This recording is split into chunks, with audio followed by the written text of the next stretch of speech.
Hello and welcome to Community Reports. I am Dare Ido. Compliments of the season to you all. We've brought you stories of resilience and camaraderie where individuals, communities built from ground up. From businesses, shelter to road infrastructure, communities across the country have one unique story or the other to tell. On this episode of the program, we have put together the finest of these stories where people defy the odds to continue building in the face of surmounting challenges.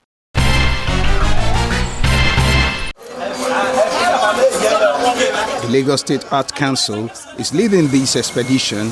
We set out early, traveling from the state capital in Ikeja to Epe, a historical town located on the north side of the Lekki Lagoon and about 90 kilometers from Ibadan.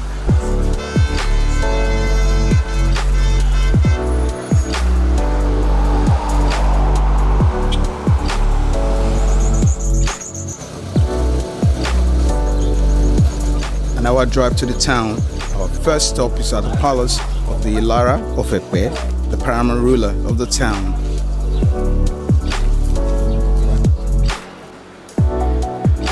Traditional institutions are custodians of heritage and traditions. In modern-day political structure, they work with government and its agencies. We have to promote, present and preserve their culture for generations to come. And then when the governor came into power in 2019, he gave us a mandate that we should do a kind of tourism master plan. So that at the end of the day, in the next 30 years, we want to use tourism to generate commerce, to generate economy into Lagos. It's a blend of generations here. Young creators have also joined the trail. They're not only interested in culture, but also willing to play key part in projecting the heritage sites to the rest of the world, working with the custodians. But they know that you have to keep something focused.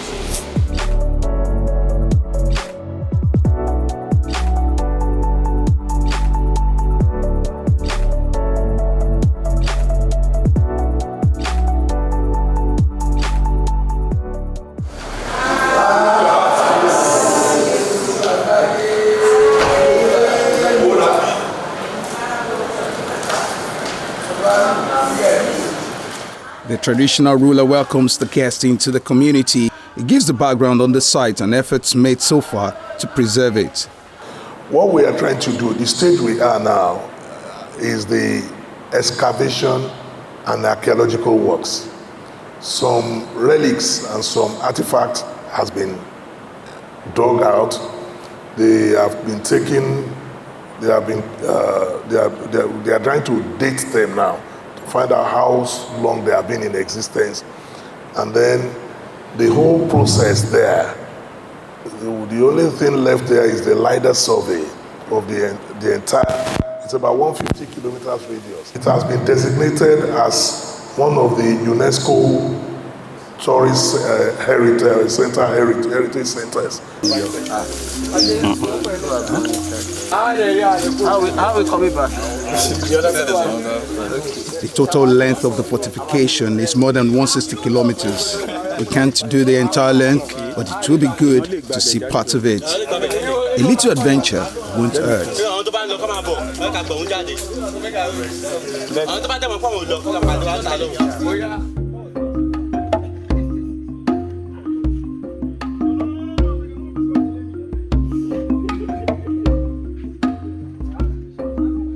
Oh, it's been wonderful. Delicate, and we are getting to the most delicate part here. So, if you decide to come in white, you're on your own. Are you?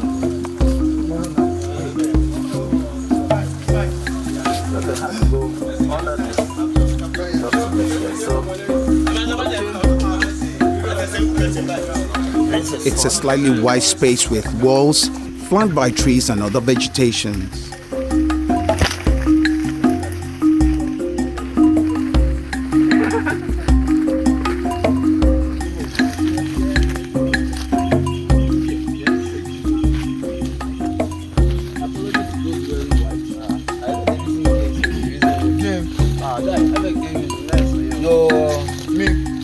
Your tele was white when you came. A tunnel of some sort, but a green one.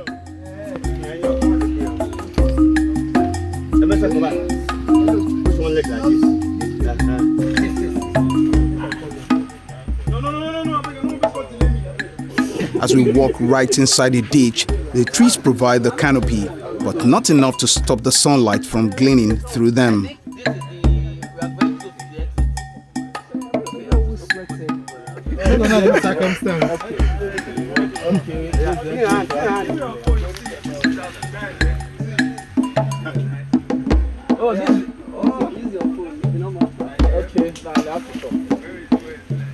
History has it that the builders of Shungweredo evacuated 3.5 million cubic meters of earth to create a 165-kilometer long ditch with steep vertical walls that runs a length longer than the Hadrian's Wall in England, which is about 117.5 kilometers, and a raised inner embankment that encircles an area larger than the Greater London.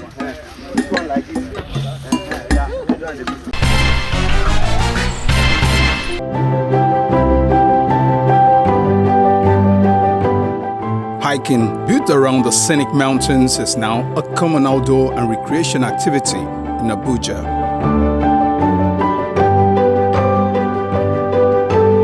There's a growing community of hikers in this city where soft adventurers walk and experience nature in its real form.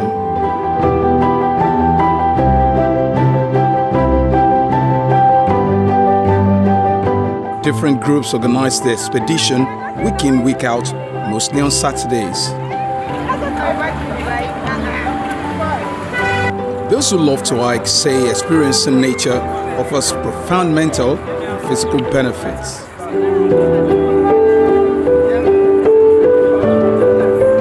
Our crew joined the group to explore the city like never before in our quest to understand the benefits and the challenges attached to hiking. 7:30 a.m. is the core time. The light showers of the morning may generally be a good weather for a long walk, but discouraging climate for someone who might want to climb the mountain.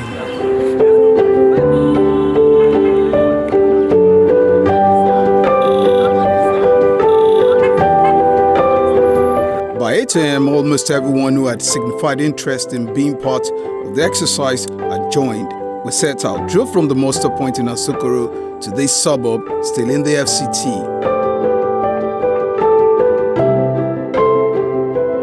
The cars are parked at the location within a community in Nyanya. Yes.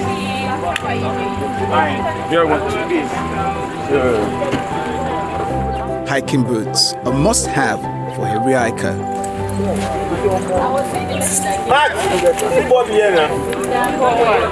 Reliable hiking boots is usually lightweight yet rugged. The footwear must be flexible, comfortable, and must also be a perfect fit. There are other items that must come in handy, like the hiking pack, weather-appropriate clothing, snacks, water, first aid kit, and other essentials. If you don't have water, please pick one. Please, we don't litter. If you finish your water, please put it back inside your bag. We don't litter, please. We don't litter. You don't come when you're ill because you need your strength, right?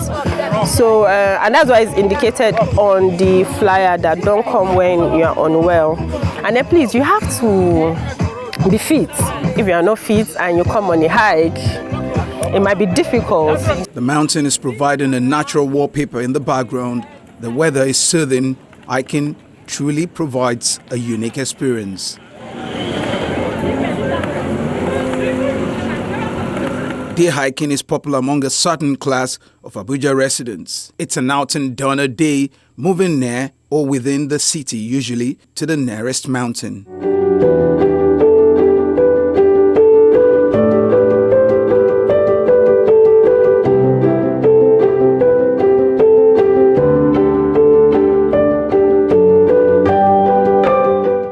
Foggy Mountains is waiting, and these hikers cannot wait to see the beauty it offers.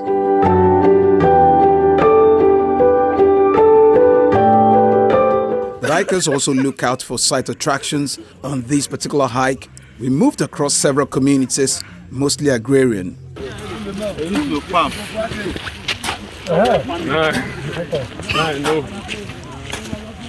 As we travel across these communities, one cannot but notice how warm the villagers are. How good day? Yeah.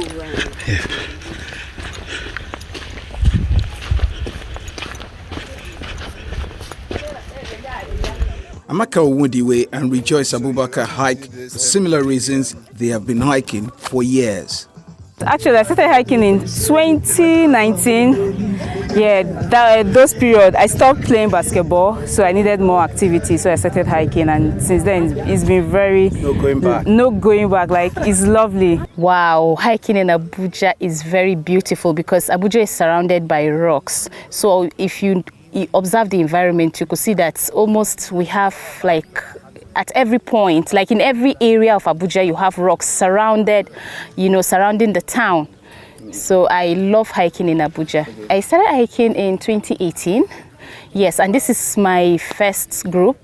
And I don't belong to any other hiking group. I belong to other activities, like sports activities, but not hiking. Just like to keep fit. I feel excited.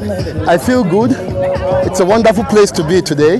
The weather is bright, beautiful.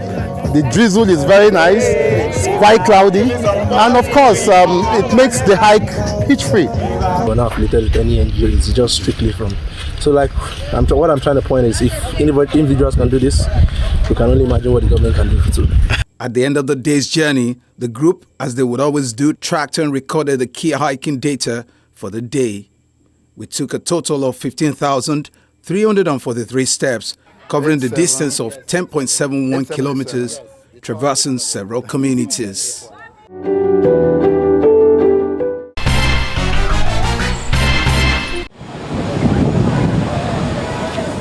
Economic prosperity and wealth creation in developed countries have been associated with technological advancement and digital innovation.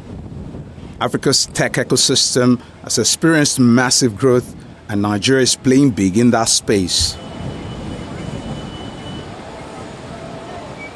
Data from the National Bureau of Statistics buttresses the landmark growth of the tech sector in Nigeria. And as the information and communication technology sector contributed 20.32% to Nigeria's GDP in Q3 of 2022 as compared to the 15.33% in Q3 of 2021, representing the sector's highest contribution to the country's real GDP in 5 years. How can Nigeria sustain the gains of the sector? 250 million in revenue. Roland Omoreshemi seems to have an idea that is working. He's building a community of young Nigerians who are offered free residency training in tech. So the objective of TISA Academy is to groom resources for our purposes. So basically taking young kids, young adults graduating from college with exposure to technology and putting them through an intensive 3-month training to enable us equip them for life post the graduate studies. So we basically work with them to develop capabilities around software testing, around software development, around product management. If the same tests are repeated over and over again, eventually this test no longer find new defects. You might keep testing the same parameters and you won't find defect and just think it's okay. This cohort of young Nigerians are back in the building where they lived and learnt for 3 months. Then there is what is called acceptance testing. They continue to share ideas among themselves and as well build a strong bond, and that explains the energy in this room.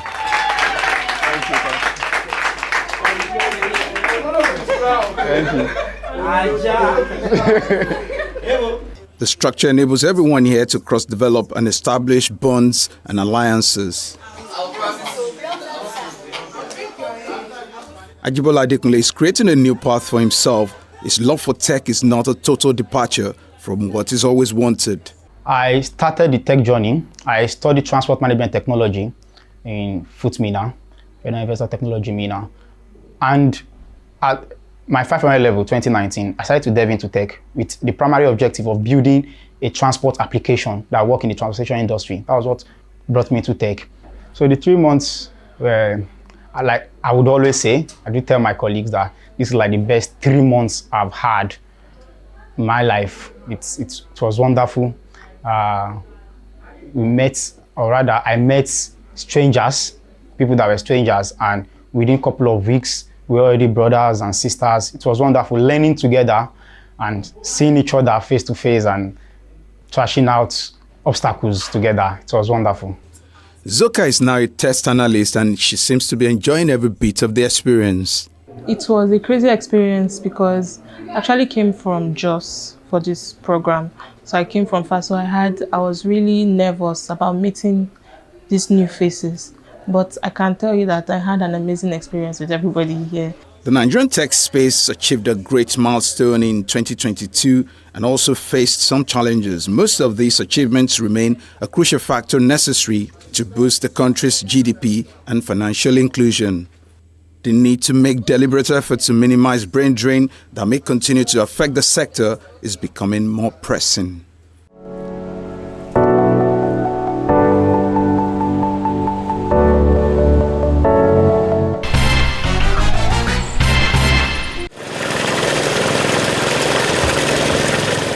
Commercial production of fish is profitable, but it must be properly planned and managed.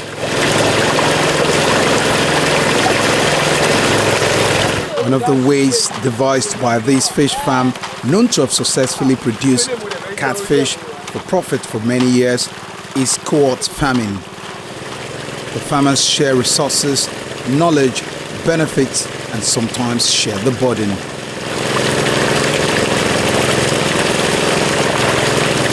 Festus and his wife have been in the business long enough to know their way around. They chose fisheries after studying accounting and business administration at tertiary levels.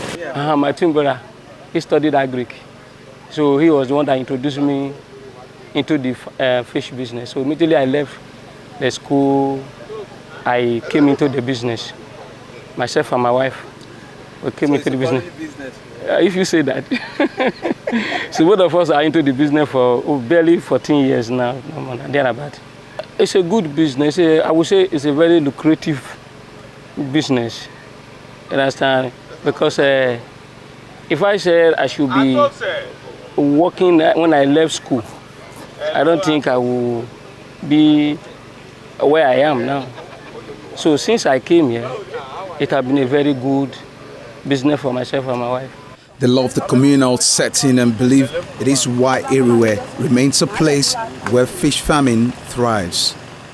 His brother was serving around this farm. I was in Olabisi Onobanjo. So he now said I should come down to this place and see what they are doing here. So I now came.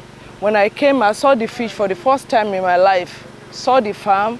So I look at it, I never believed that they can do something like this. That they can be rearing fish in something like that. I've never seen something like that before. So immediately I saw it, I went back to school. That is how I have the interest that at the end I will do something like this.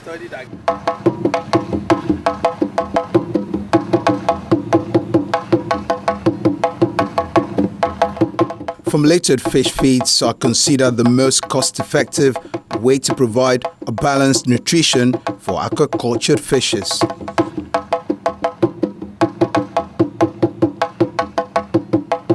These feeds are a concentrated source of nutrition and has been one of the key contributing factors to increase fish production, along with other elements of fish like water management and aeration.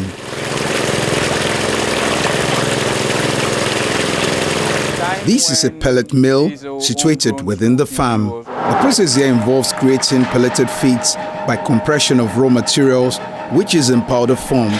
The powder is poured into the machine and it comes out pelleted.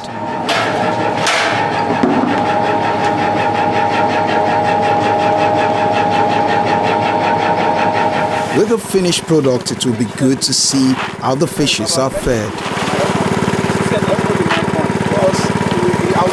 No, it's just to take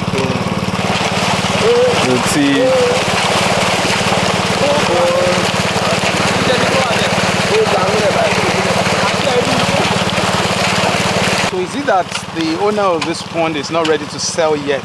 Yeah, there are different markets for all sizes of fish. There are different markets for the big sizes, for the small sizes also. Like the ones we experienced over there, they are being bought majorly by market women who go to sell. They hardly sell this in the market in our areas here. So, but there's a market for this. There are people who come around to buy this. So people can do 8 months, 9 months, 10 months at quite big sizes. Do they have a measurement or the amount of food they're going to give at a time? So because I can see that she keeps throwing it at them. There are 2 types of feeding. Feeding ad libitum till, because if you observe their movements, once they get to pick whatever they are picking, they get to move. You would see that the population here is decongesting bit by bit. By the time she is almost through, all of them would have left, and that's a signal. But against the odds, the handlers of Eriwe Fish Farm Village say the farm has consistently produced more than 2,000 metric tons of catfish yearly for the past 4 years and hope to scale up the number in the coming years.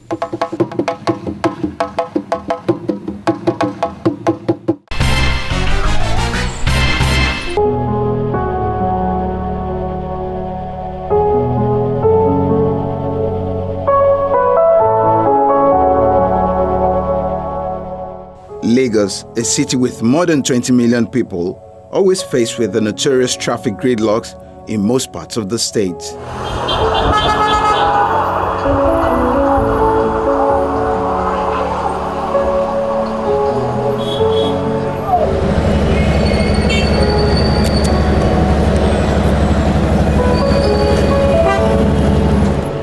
There's always been the need to rethink the transit arrangements in the state. A bustling commercial city needs an intermodal transport arrangement, and the idea of a metro rail is a good one.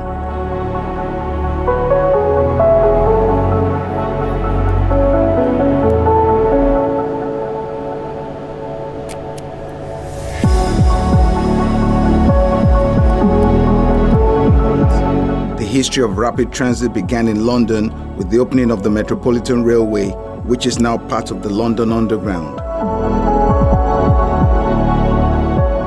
By World War I, electric underground railways were being used in Athens, Berlin, Boston, Budapest, Glasgow, Hamburg, Istanbul, Liverpool, New York City, Paris, and Philadelphia.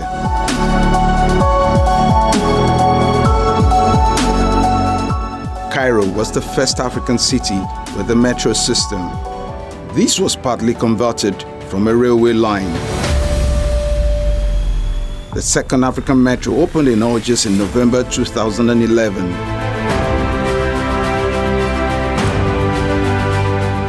When former British Prime Minister Boris Johnson came to Nigeria in March, he tried to woo the Lagos state government, making a case for the British government to be involved in the interstate infrastructure. I used to be chairman of Transport for London. You need to allow talent to move. I mean physically move. You need people to be able to move swiftly and affordably, cheaply, from where they live to where they can maximize their talents. Absolutely fundamental, absolutely fundamental. And it's one of the many blessings of living in London. I know that you are building wonderful mass transit systems and a metro. How's it going? Fantastic. What I want to say to you today, in an absolutely unashamed way, as the former chairman of Transport for London, let's do it together.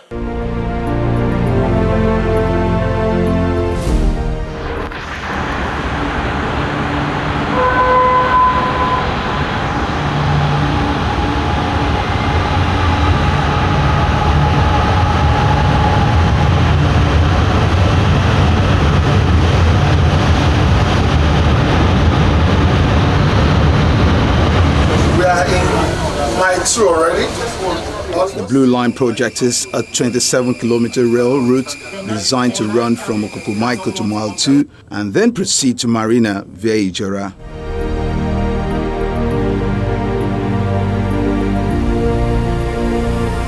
Marina, National Theatre, Orile, Suru Alaba, Mile 2, while Phase 2 will extend the line to 27 kilometers.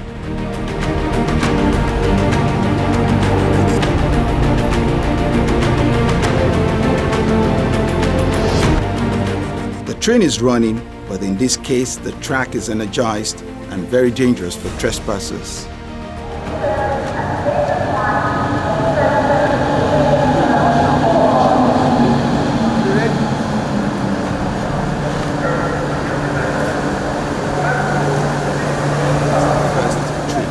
6:30 a.m. is the first trip, fully subscribed. The passengers tripping out from this trip alone shows that the train is a mass transit in the true sense of it.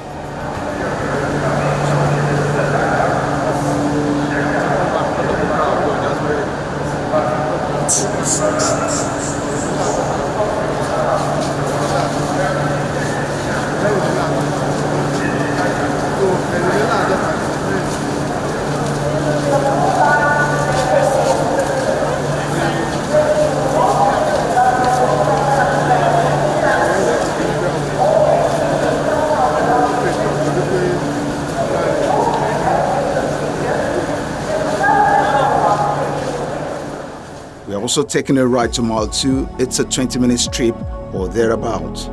You know, initially when we started operation, we did what was called test operation. And during this period, we carried people free of charge for us to be able to achieve a certain threshold and for us to be certified to commence operation. So after doing that, we invited the general inspectors of rail for them to come and inspect the infrastructure. And they gave us a clean bill of health. And so thereafter we were able to commence full passenger operation. And that started actually on September 4 when Mr. Governor launched the passenger operation. But at that time we were only using one train set because one of the things also that we were doing was to ensure that the infrastructure is in top shape.